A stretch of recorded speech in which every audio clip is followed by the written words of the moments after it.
पहा नवीन एपिसोड्स एकदम add free.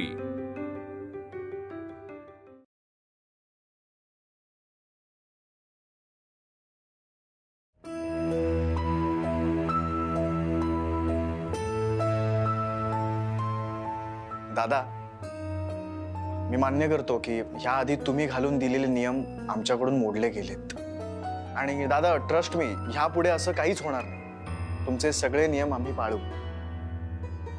आणि दादा एक रिक्वेस्ट होती आणि शेवटचीच रिक्वेस्ट, मुक्ताला जर काम करायची इच्छा असेल तर ती तिला करू द्यावी, इतकंच। तुझी मागणी ऐकून मला हसावं की रडावं हेच कळत नाहीये। नगरकर कुटुंबातली स्त्री बाहेर जाऊन काम करणार, वेडेपणा आहे हा। अरे गरज काय? 7 पिढ्या बसून खातील एवढी संपत्ती आहे आपल्याकडे। नाही रे बाबा, आतापर्यंत आपल्या घरातल्या एका तरी बाईनी बाहेर जाऊन काम केलंय का?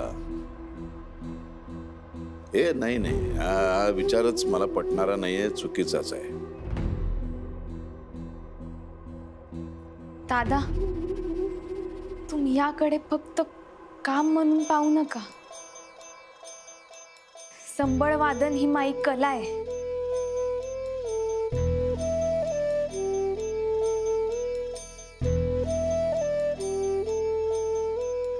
मी जे पण काम करन ते संबळाला धरून असेल, ज्यामुळे मी आनंदी राहीन। शिवाय त्यातून कमवलेल्या पैशातून मला घरच्यांना मदत करता येईल। दादा, मला माई कला मरून द्यायची नाही। मी नगरकर झाले असले तरी मावं मूळ शिंदेंच्या कलाकारीचं आहे आणि मला आमचा संबळ वादनाचा वारसा पुढे न्यायचा आहे।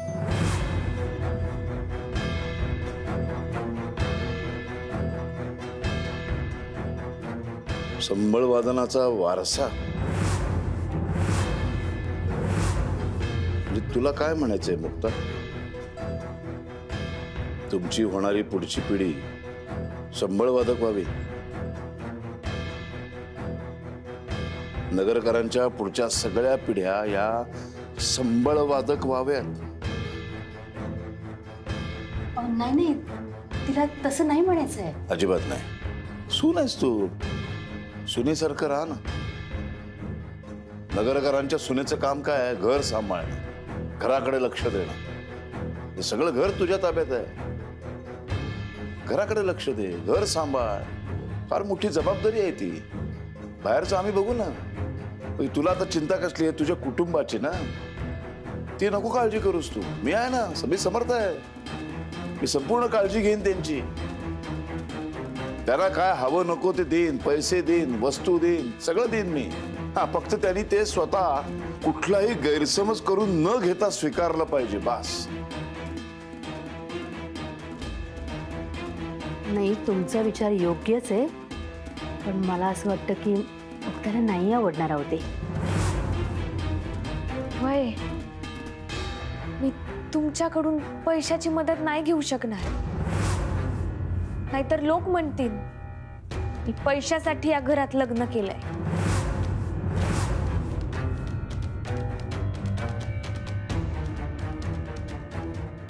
दादा, मी संबळ वादन नाही बंद करू शकत। ती माझी ओळख पण आहे आणि माझी जबाबदारी पण। ही कलाच मला जिवंत ठेवत।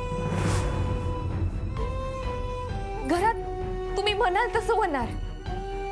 सून म्हणून इथल्या कुठल्याच जबाबदारीपासून मी लांब जाणार नाही। घरच्या इज्जतीला, तुमच्या नावाला ठेच लागन असं मी काहीच करणार नाही। तुम्ही आमच्या सुखासाठी इतके बदललात, एवढं काय काय केलं। नेहमी आमच्या भल्याचाच विचार केला। एवढी विनंती मान्य करा, लय उपकार होतील। वाजव ना, घरामध्ये तुझ्या खोलीमध्ये बसून वाजव, बाहेर नाही.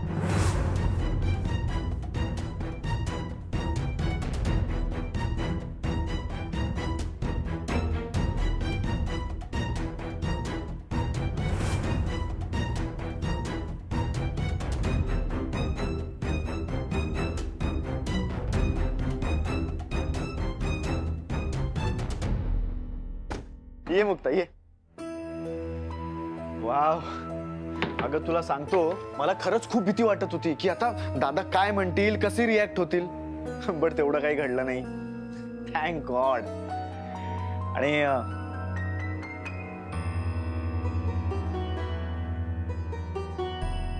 मला ना तुझं खूप कौतुक करावंसं वाटतंय. अगं तू ज्या प्रकारे दादांशी डील केलेस ना, त्यामुळे त्यांना राग तर आला नाहीच, उलट ते तयार पण झाले. ते तयार झाले म्हणजे ते नाही तयार झाले ना? हो म्हणजे मुक्ता, अगं म्हणजे त्यांनी तोंडी मान्यता जरी दिली नसली ना, तरी त्यांच्या जेस्चरवरून, आय मीन त्यांच्या हावभावावरून असं जाणवत होतं मला. आणि ते माझ्यावर अतिशय खुश आहेत, कारण मी घरचा बिझनेस टेक ओव्हर करतोय. अगं मी त्यांची सगळ्यात मोठी इच्छा पूर्ण केली आहे, आणि म्हणून मला वाटतं ते तुला परमिशन देतीलच. हे बघ, जर पूर्वीचे रावसाहेब नगरकर असते ना, तरी डिफिकल्ट होतं, पण आता तसं नाहीये. ते अजूनही आधीचेच रावसाहेब आहेत. तुम्हाला माहित नाही ते कोणत्या थराला गेले होते. मुक्ता, अगं ए, कुठे हरवलीयस? नाही, मी हाच विचार करत होते की तुम्ही माई आवड जपण्यासाठी एवढी धडपड करताय, पण तुमची स्वतःची ते फोटो काढायची आवड मात्र. हे बघ, तू त्याचं काहीच टेन्शन घेऊ नकोस. म्हणजे फोटोग्राफी करून माझं करिअर बनेल की नाही मला म्हणजे आय डोंट नो. पण तुला सांगू का की मी हा घरचा बिझनेस सांभाळता सांभाळता माझी फोटोग्राफीची आवड नक्कीच पूर्ण करू शकतो.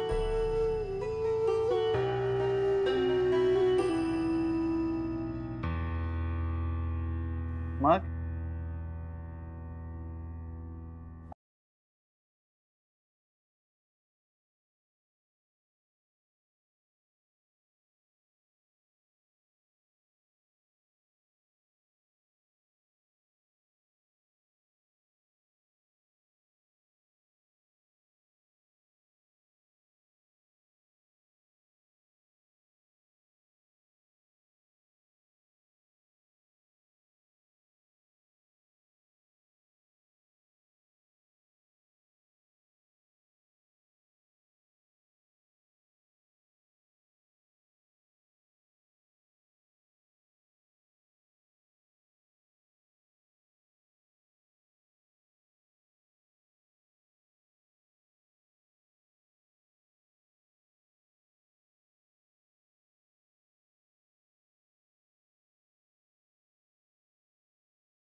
दादा चला.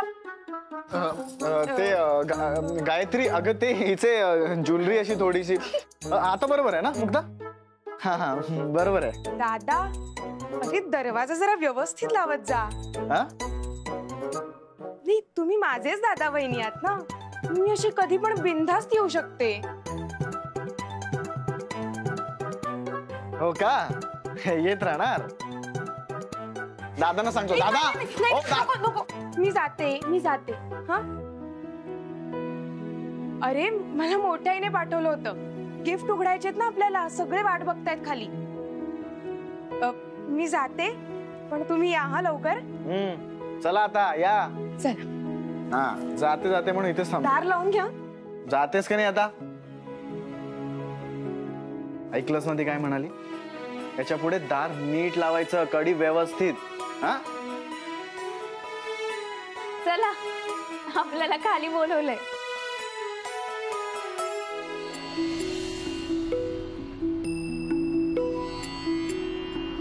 अरे बाबा, अरे सॉरी यार बाब्या, तुला खूप वेळ थांबावं लागलं ना. अरे नो प्रॉब्लेम. अरे खूप लपत छपत यावं लागलं ना, त्यामुळे मला उशीर झाला. म्हणजे कुणी बघायला नको. आणि मेन म्हणजे मुक्तानी बघायला नको. नाहीतर आपण हे जे सरप्राईज प्लॅन करतोय ना, अरे तो प्लॅनच फ्लॉप झाला असता. हा ना राव. बरं भावा, हे तुझं गिफ्ट. वाव. देवा भावा, हा मला तुझी ही आयडिया एकदम आवडली बरं का. एकदम ओके मे डीप विचार केलेला आहेस तू. अशा गोष्टींमुळेच मला तुझा अभिमान वाटत राहतो. अरे काय यार पप्या, हे सगळं ना तुझ्यामुळे पॉसिबल होते. नाहीतरी शक्य तरी झालं असतं का? मी आता निघतो. मुक्तानी बघायच्या आधी मला जावं लागेल. हा जा जा, लपत जा बरं का. हो लपत छपत जातो. सावकाश जा भावा. Happy journey, all the best. Bye bye bye.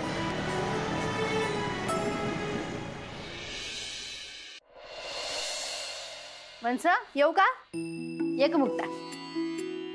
अहो सगळ्यांची गिफ्ट बघून झाले, तुमचंच राहिलं होतं. तुम्ही म्हणाला होतात ना तिला काहीतरी द्यायचंय, म्हणून म्हटलं घेऊन जा. हो ना, हे काय मुक्ता, घे बाळा.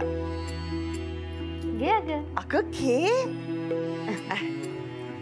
अगं बघ, उघडून बघ. बघ उघडून.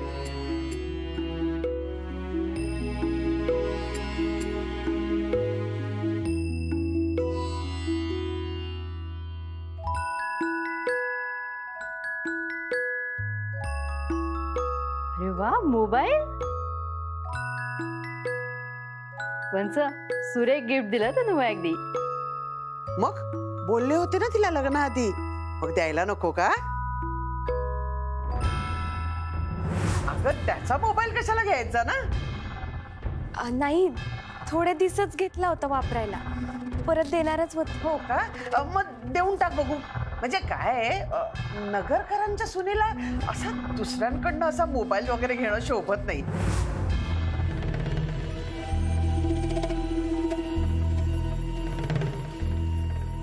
वा, दे बॉक्स मी ठेवते. दे. सुरेख घे. आवडला ना? अंबिका त्या फोनसाठी थँक्यू. तुमच्या लक्षात होतं तर. मुक्ता बघू ग. वा, खरं तर हा मोबाईल वापरायची तुझी लायकीच नाहीये. आवडला खूप. हा आर्यासाठी आणला होता,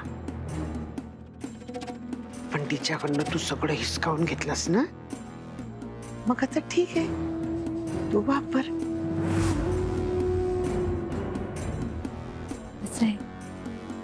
ह्या गोष्टींची मला अजिबात हाव नाही. दुसरं असं आहे की जे मावं आहे तेच कोणाची मला गरजच नाही.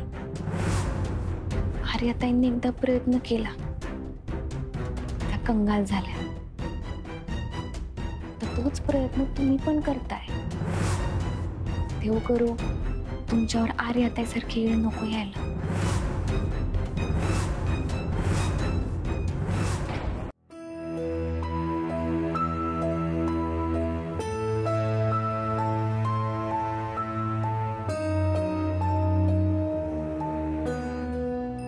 दादा बिझी आहेत का? काय रे? एक बोलायचं होतं तुमच्याशी थोडा वेळ. आता आणखीन काय बोलायचं राहिलंय? म्हणजे तुम्ही मगाशी म्हणालात ना की उद्यापासून बिझनेस जॉईन कर. कर म्हणजे काय करायचाच? ऐका ना दादा, हे काय म्हणतो, 4-5 दिवसांनी जॉईन केला तर चालेल का? का? कारण ते दादा व्हॅलेंटाईन्स डे आहे आणि मग ना त्याच्यानंतर मी हनीमूनला जायचा पण प्लॅन करतो म्हणून. व्हॅलेंटाईन डे ते आपलं नाही आहे, ते पाश्चात्यांचं आहे. कशाला हवे ते व्हॅलेंटाईन डे? काय नको काय लपवलं? हा लपवलंच काय? नाही लपवलं. हे का हे गिफ्ट आहे दादा, गिफ्ट. आपला पप्या त्याने गिफ्ट दिले मला. अहो काय तो लग्नाच्या वेळी गिफ्ट द्यायला विसरला, म्हणाला आता सारंग घेऊन जा. सो तेच आहे. आणि मगाशी मुक्ता काय म्हणत होती? संबळ वादनाचा वारसा पुढे चालवायचा आहे. म्हणजे काय तुमची मुलं आमची नातवंड पुढे काय संबळ वाजवणार? नगरकरांच्या पुढच्या पिढ्या संबळ वादक म्हणून प्रसिद्ध करायच्या आहेत का? तुला स्वतःला पटतं काय? नाही नाही दादा, मला मला मला मला मला पण खरंच नाही पटत आहे. अरे मग तेव्हाच का नाही बोललास तू? तेव्हा माझ्या म्हणण्याला दुजोरा का नाही दिलास? दादा खरं सांगू का, मी ना ते तेवढं सिरियसली घेतलंच नाही. आणि होणारी मुलं वगैरे ह्याला किती वेळ आहे हो, खूप वेळ आहे त्याला. म्हटलं आताच कशाला बोलायचं. अरे पण मुलं होणार तर आहेत ना. मग कसं दिसेल ते? नगरकरांच्या पुढच्या पिढ्या अशी छोटी छोटी मुलं सगळी संबळ वाजवताना कसं दिसेल ते चौकामध्ये उभे? इमॅजिन करतो. दादा बघा, मला मला पटतंय, पण मी काय म्हणतो की त्यांना जे आयुष्यात करायचंय ना ते त्यांना आपण करू देऊ. हा पण आपला बिझनेस आहे तो त्यांनी सांभाळलाच पाहिजे. मला ना पुढच्या पिढ्या जाऊ दे, मला तुझंच जास्त टेन्शन आलंय.